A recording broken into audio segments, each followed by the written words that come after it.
নমস্কাৰ বন্ধুসকল, আজিৰ ভিডিঅ'টো এনেকৈ ষ্টাৰ্ট কৰিছোঁ। এইজনী হ'লোঁ মই। ঘৰৰ ওচৰৰ ভাইটি ভণ্টিহঁতৰ লগত ভাবিলোঁ আজি ময়ো সৰু হৈ যাওঁ, সেই আগৰ দিনবোৰলৈ। চাওকচোন চাওক কেনেকৈ দৌৰিছোঁ। খেলি কি নহ'লে সেয়া আহি গ'লোঁ নহয় পথাৰলৈ বুলি আকৌ ভাত দিবলৈ। ইয়াৰ লগত ভণ্টি, খুৰী আৰু লগত মই এইজনী আহি আছোঁ আৰু এনেকৈ। চাই থাকক দেই ভিডিঅ'টো শেষলৈকে।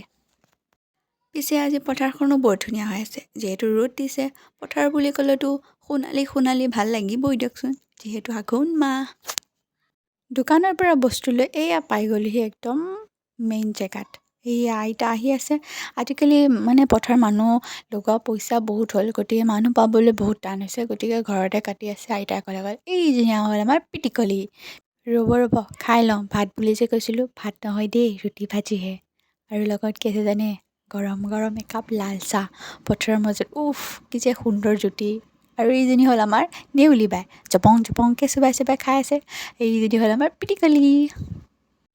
যিহেতু আমাৰ ৰাস্তাটো এইখিনিতে ছিগি আছে, গতিকে প্ৰতি বছৰে এইখিনিত পানী হয়। আৰু পানীত খেলি অহা বুলি ক'লেতো আমি ভালেই পাওঁ নহয় জানো? গতিকে ময়ো সেই খেলি খেলি পানীত আহি আছোঁ। পিছল খাই থাকিলেও থেপচ থপচ পৰিম আৰু দেই।